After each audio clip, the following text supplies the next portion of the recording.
Assalamualaikum warahmatullahi wabarakatuh. Saya Siti Nurhaliza dari Program Studi Pendidikan Bahasa Inggris Universitas Islam Jember.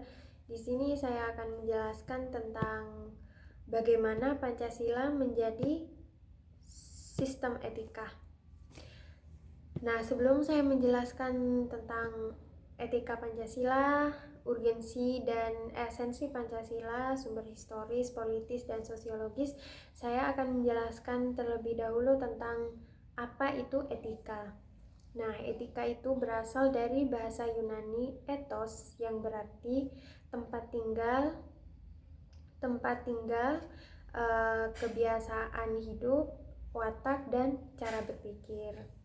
Secara etimologis, etika berarti ilmu tentang segala sesuatu atau kebiasaan yang biasa dilakukan atau ilmu tentang adat istiadat. Dalam hal ini, etika berkaitan dengan kebiasaan hidup yang baik, tata cara hidup yang baik, baik kepada seorang ataupun masyarakat. Nah, etika ini suatu ajaran, suatu kebiasaan yang dianut oleh suatu komunitas tertentu yang diwariskan dari satu generasi ke generasi mendatang dan seterusnya. Nah, dalam artian ini etika sama artinya dengan moral. Di sini juga saya akan meluruskan tentang etika dan etiket. Kebanyakan masyarakat menganggap bahwa etika dan etiket ini adalah sama, tapi pada dasarnya memiliki arti yang berbeda. Etika seperti yang saya katakan tadi, etika sama artinya dengan moral, lebih mengacu kepada tindakan baik dan buruk. Sementara etiket itu adalah lebih mengacu kepada tata cara dalam melakukan sesuatu, tata cara yang lebih baik dalam melakukan sesuatu yang telah dipercayai, telah ada dalam suatu komunitas itu. Contoh etika, dia mencuri, itu artinya itu bisa disebut dengan etika. Tidak peduli dia mencuri dengan tangan kanan ataupun tangan kiri, itu tetap melanggar etika. Nah, sedangkan etiket ini adalah contohnya dia makan dengan tangan kanan. Nah, ini adalah contoh dari etiket. Artinya makan dengan tangan kanan dalam suatu komunitas tertentu itu lebih baik daripada makan dengan tangan kiri, lebih mengacu kepada sopan santun. Nah, setelah kita mengetahui apa itu pengertian etika, sekarang saya akan membahas tentang etika Pancasila. Etika Pancasila adalah cabang filsafat yang dijabarkan dari sila-sila Pancasila untuk mengatur kehidupan berbangsa, bermasyarakat, dan bernegara. Dan oleh karena itu, nilai-nilai Pancasila itu terdapat 5 nilai-nilai Pancasila yang pertama yaitu nilai ketuhanan, yang kedua nilai kemanusiaan, yang ketiga nilai persatuan, yang keempat nilai kerakyatan, dan yang kelima nilai keadilan. Nilai ketuhanan adalah nilai yang mengatur tentang spiritual kita terhadap Tuhan. Bagaimana kita mematuhi peraturan-peraturan yang ada dalam agama yang kita anut atau agama yang kita yakini. Nah, sedangkan nilai kemanusiaan ini yang mengatur tentang hubungan manusia dengan manusia lainnya, humanity. Bagaimana cara kita bersikap, bagaimana tata krama kita, seperti itu. Dan yang ketiga nilai persatuan. Nilai persatuan ini mengatur solidaritas kita antar sesama masyarakat Indonesia, kebersamaan maupun cinta tanah air kita kepada bangsa Indonesia ini agar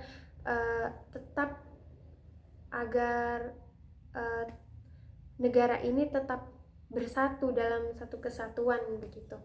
Nah, selanjutnya nilai kerakyatan adalah sikap menghargai orang lain. bagaimana cara kita menghargai pendapat orang lain, bagaimana cara kita tidak memaksakan kehendak kepada orang lain. Dan yang terakhir adalah nilai keadilan. Artinya, dalam nilai keadilan ini kita harus peduli kepada sesama manusia, tidak memandang ras ataupun suku, tidak memandang kaya ataupun miskin, ya harus adil seperti itu. Selanjutnya saya akan membahas tentang urgensi Pancasila sebagai sistem etika atau pentingnya Pancasila sebagai sistem etika. Yang pertama saya akan membahas dari segi hukum terlebih dahulu, hukum di Indonesia.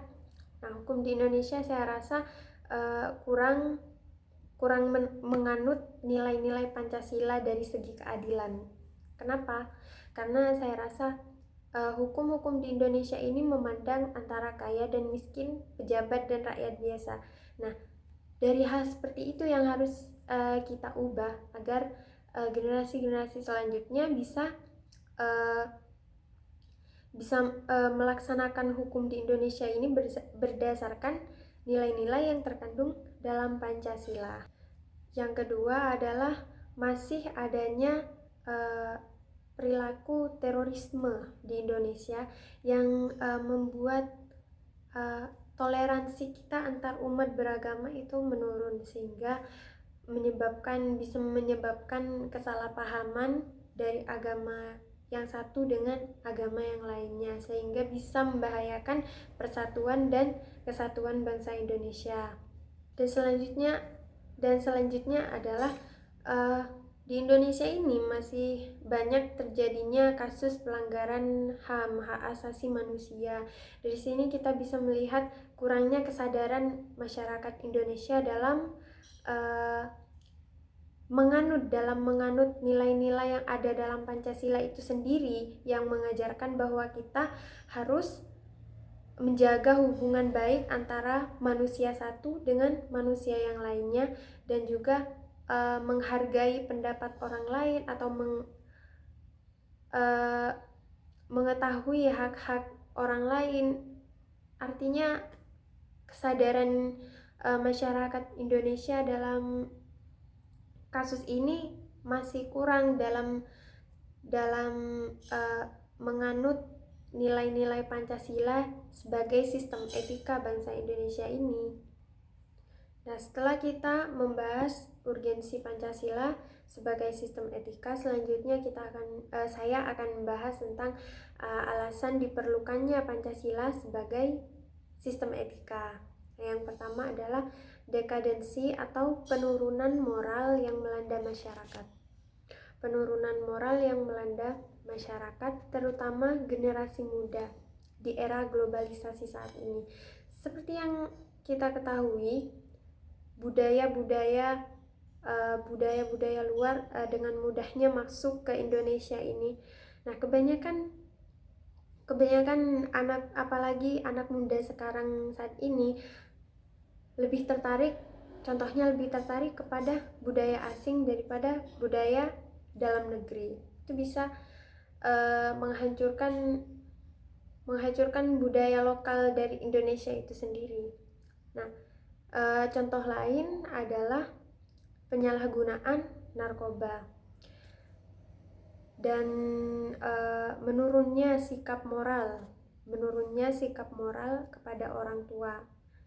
Ini juga sering terjadi karena para pemuda di Indonesia ini kebanyakan melihat budaya luar tanpa menyaringnya terlebih dahulu, sehingga kebanyakan budaya luar itu tidak cocok dengan budaya dari Indonesia itu sendiri. Nah, maka dari itu diperlukan kesadaran diri dalam setiap masyarakat Indonesia, apalagi generasi muda yang nantinya akan melanjutkan untuk memimpin negara ini, untuk tetap menanamkan nilai-nilai Pancasila dalam kehidupan sehari-hari kita.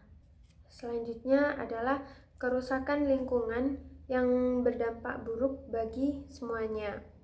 Kerusakan lingkungan ini bisa berdampak buruk bagi kita semua, manusia, hewan, dan alam. Karena apa? Jika kita banyak mengeksploitasi alam yang ada di Indonesia ini tanpa memikirkan kedepannya apa yang akan terjadi, itu bisa merusak alam. Selain bisa merusak alam Indonesia, juga merugikan manusia dan hewan-hewan lain yang ada di Indonesia ini.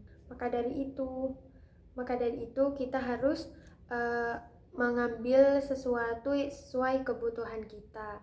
Selain itu kita juga harus menjaga kebersihan lingkungan, seperti tidak membuang sampah sembarangan yang bisa menyebabkan banjir dan merugikan negara, apalagi merugikan masyarakat sekitar. Selanjutnya saya akan membahas tentang sumber historis, sosiologis, politis tentang Pancasila sebagai sistem etika. Dari sumber historis, yang pertama, pada masa Orde Lama, nilai-nilai Pancasila masih belum ditegaskan ke dalam sistem etika. Tapi pada saat itu masyarakat dalam masa Orde Lama telah mengenal nilai kemandirian bangsa oleh Presiden Soekarno yang disebut dengan istilah berdikari, berdiri di atas kaki sendiri. Nah, selanjutnya pada zaman Orde Baru, Pancasila sebagai sistem etika disosialisasikan melalui penataran P4 dan diinstitusionalkan dalam wadah BP7. Nah, sebagai hasil dari BP7 ini, maka terbentuklah butir-butir Pancasila. Dari kelima sila tersebut, kelima sila Pancasila, terbentuk butir-butir Pancasila.